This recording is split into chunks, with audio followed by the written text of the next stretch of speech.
Good morning, everybody. We begin with breaking news. An arrest has been made in that deadly shooting from overnight. Cuthbert Langley following the investigation this morning at the North Police Precinct. And Cuthbert, good morning. Some new information coming in. Good morning, Steve. We just heard from Metro Police within the last 5 minutes that they have just made an arrest in this deadly shooting overnight. We have not heard the suspect's name at this point.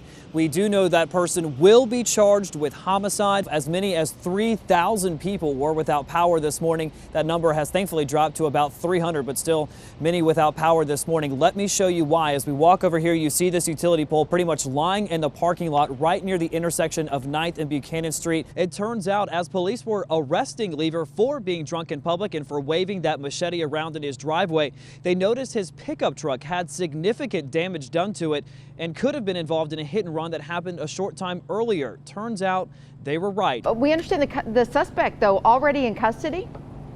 Amy, he is. He ran away from the office depot here on West End Avenue, but an observant officer saw him running away, put on his lights, ended up having to chase him down, but they finally were able to get him into custody, and now the cleanup begins. Let me show you what it looks like here. About 300 people are still without power at this point, some 6 hours after the original accident happened. You can hear it and see it, all of the flurry of activity behind me. Take a look. Crews still working to repair that power pole right there. This building behind me here at Chase Cove, Building A back here, was just recently renovated. The thing with this fire is that the flames ended up getting stuck between the new renovations and the old part of the building itself, so crews could not figure out where the fire and the smoke was until about 2:30 this morning, and this is the scene shortly thereafter. I mean, this is a store where there are probably computers and all kinds of electronics and expensive stuff, and the guy goes after something that's really out of the ordinary.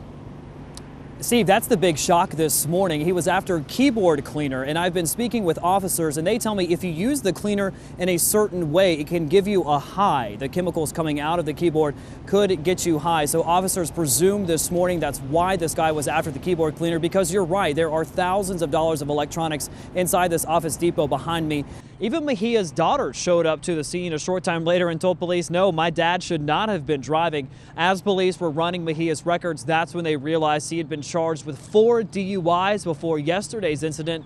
Now he's dealing with the 5th and is dealing with quite a large bond amount for this DUI, $55,000. I just checked with the folks here at the Metro Jail, and Mejia is still here this morning. We're live at the Metro Jail. I'm Cuthbert Langley, News Channel 5 HD.